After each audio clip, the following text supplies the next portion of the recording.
Uncanny horror in the early 2000s was a very strange thing for me, traumatizing at that. You see, back then we didn't have smartphones or the internet where you could just seamlessly look up anything and figure out whether or not something was real or the logic behind it or any of that. It was just mostly you alone with your thoughts. And there's something about nighttime that really seemed to invoke most of that thinking. And if I remember correctly, Courage the Cowardly Dog used to come on right before Cartoon Network changed to Adult Swim, and you knew it was time to change the channel. Now, Courage the Cowardly Dog was a pretty big repeat offender of this whole weird usage of art style thing, this CGI kind of stuff, this out of place, uncanny, whatever. It's because the entire goal of the show was to create something that was actually scary, something that was actually terrifying, but not too much too overwhelming for kids. No gore, no blood, and no direct murder, like on screen at least. It was implied every now and then, but it was never that. So they had to find creative ways to make children uncomfortable so as to make a horror show for children. Like, they knew this stuff was creepy. They knew this was unholy, yet they still did it on purpose. They knew what they were doing. Now let's unpack some of this and see if we can get to the bottom of why it's so dang scary.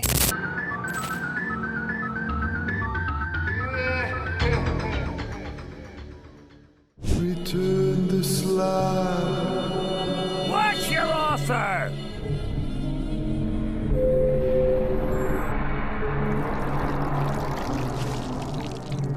What's your... Huh?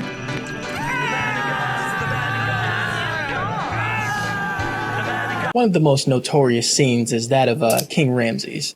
Like, what am I even looking at? What is that? Basically, this is an ancient monarch of some type of ancient Egyptian mythology, and he's kind of pissed. He's styled like a mummy coming out of his wraps, basically. That's what you're looking at. A mummy with the wraps that they wrapped him up in flowing into the wind. Now, if you know anything about ancient Egyptian mythology, you know that anything in those tombs are forbidden, and touching any of that stuff, especially that of like a monarch's, was going to invoke the wrath of either that monarch or their servants. Maybe both.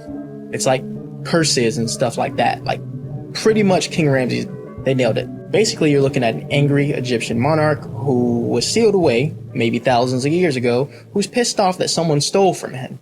I would be too. But the real question is, why does he look like that in a freaking kid show? The simple explanation for it is, by creating a universe that you grow accustomed to, it tends to lull you into a sense of security. So, for example, Courage's art style. Now, if you were to just throw something unfamiliar into the mix, something not immediately able to be understood, something unfamiliar to them, when children's complex of reality is already kind of blurred, obviously is going to ring a few bells, and it's going to catch you off guard. I'm pretty sure that's exactly what they were going for here, that shock value.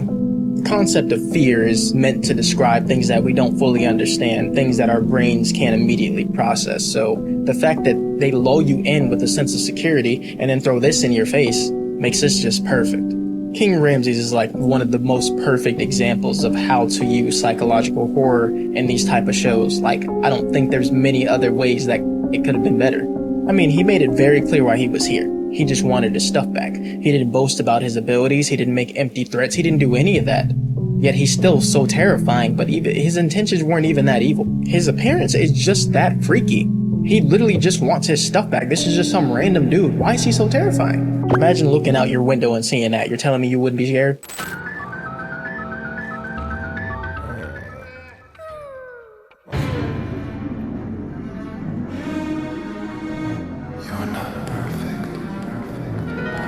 This thing was so bad for me as a child that I literally still as an adult have an image of it etched into my brain.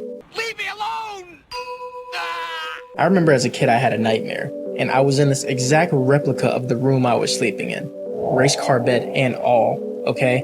And I look to my right, and there's this creepy, like, hovering, CGI-looking creature that looks identical to this thing, mind you, just hovering next to me, observing. He didn't say anything to me, he just kind of stared at me. Empty. And then I woke up. Dude, I'm fairly sure this thing managed to make its way in my dreams. And I was a kid, I was impressionable. I probably thought that's literally what happened. Now that I think about it, I think my trauma may have started from then. Like, 3D in a 2D show already had me thinking that something was just going to jump right through my screen. But with this man's biology also looking like he was made in a lab straight out of hell, And to make matters even worse, he's talking to us.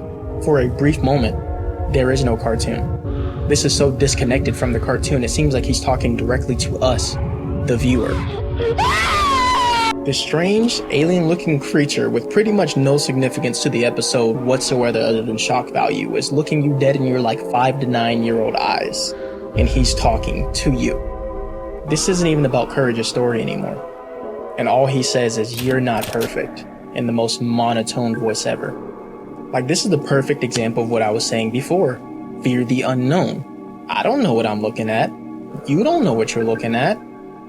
It's scary. See, the funny thing is, though, if they made a whole show out of horrors like this, I don't think the novelty would last for very long. Eventually, you would get used to them looking that way, and your body would begin to address it as something that's no longer unknown to you, so it wouldn't be as scary anymore. And I think that's how you use this effectively. You have to use this at opportune times out of nowhere, give it that shock value, and that's what makes it so terrifying. There are various different styles of horror in this show, but it seems to me like the ones that are most effective are the ones where they include something that just does not belong, that's really going to get your cogs turning. Yeah, no, bro, that's some wicked stuff to be showing the kids.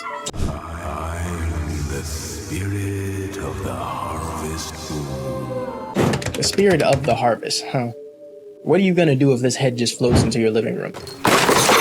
This guy legitimately wasn't even an antagonist. He just wanted people to respect his land. He wanted people to respect the harvest, to grow crops and stuff like that. And honestly, if Eustace wasn't such a dickhead, everything with him could have been completely avoided. I mean, most of the stuff in the show could be avoided if Eustace wasn't a dick, to be honest.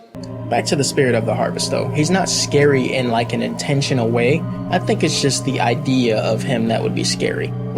The reality of him in real life. Imagine some god of cold comes to your house and tells you to stop using your AC as it's polluting the environment, and if you refuse, he literally turns your kitchen into lava or something. Yeah, I'm good on that. I'm gonna pass. I also feel like he's meant to be out of place in the same way the CGI is, he's hard to comprehend. He's outside of human comprehension. That's how he's supposed to be perceived. That's why he looks so out of place. They 100% could have just drew a cartoon head and been done with it. They did that on purpose. They put some random old man's head on the screen on purpose. Eyebrows, armpits, all were reckoned. Soon I figured, what the heck, and guess how I was naughty. I'm gonna say it. He's giving Predator, bro. He's giving Predator. I'm not gonna lie, he's giving those vibes. And something that makes him scary for kids is the idea of some adult having some weird hyper obsession that they can't explain. I think that's what makes it so scary. It literally makes you feel like someone has ulterior motives and they're gonna tie you up and take you to their random dungeon and torture you or something like that. That's what he gives. That's the vibe he gives off. He's creepy. And that freaking catchphrase of his, dude. Are you kidding me? Oh. This is the type of dude you would find on a registry. And why the hell is he always trying to give haircuts when he has the worst hairline I've ever seen? Now, let's talk about this god bone here. This isn't horror in a conventional sense, and I really don't see a lot of people talk about it all too much, but I feel like it definitely deserves a place in this video because this probably shouldn't have been in a kid show. This bone has the ability to cause crippling addiction to the dogs that lick it. That's it. That's all it does. When Courage finds the dog that currently possesses the bone, it's in a sewer, and it's surrounded by a bunch of other dogs that have already succumbed to the addiction, and they died. All of them died from the same thing. Yeah, that's rather extreme, but that's pretty much how addiction can work in real life. The only scary thing about this is the idea that it draws parallel from real life hard drug addiction, which, as you know, can literally lead to death. And even with everyone knowing that it can lead to death, there are still so many people lined up to give it a shot just because they know the dangers of it all, and they'll let it draw them to their death. It would honestly be a pretty strong message if the whole point of it was for them to get rid of the bone and never see it again. But Courage is the one who actually ends up keeping the bone at the end of the story, insinuating our boy has a pretty strong drug addiction. I mean, that's probably what happened to bro's teeth, because why are you as a dog, why you have holes in your teeth, bro? I think that answers your question. Next up, we have the Windmill Vandals. They're basically a cursed place on the farm, and the last farmer to inhabit the land carved out some magical runes on this windmill to keep these vandals away. But of course the plot starts when the windmill stops and the magical runes are no longer keeping the vandals away, so they return. Now the windmill vandals are based on this ancient Germanic tribe that once sacked Rome a really long time ago. Like the word vandalism can actually be tracked back to them because that's what they did. They did a lot of vandalism and stuff like that. So it kind of checks out for this episode. Historically accurate and everything like that. Basically they're pissed off because their water mill stopped working a while back. And basically the only mill that was working in this area was the one that was here. So now that those magical runes have been carved on there to make sure they don't return, every time the windmill stops, they take out their revenge on anyone who inhabits the land. The part of this episode that actually weirded me out was the part where Eustace gets literally decapitated. Like, logically speaking, he's supposed to be dead AF. And if this wasn't a comical style cartoon, this would look a whole lot different. Even with him not really being dead, it's still just kind of disturbing watching someone get decapitated like that. They usually aren't so blunt about these things, and honestly, if it went any other way, it might have been pulled off the air, so they couldn't include any blood or gore or anything like that, but that's what it would have actually looked like. But yeah, I just wanted to kind of talk about some of the uncanny horror aspects of this show, because it's been haunting me for over a decade now. But yeah, I hope you guys enjoyed the video, and you guys have a great day.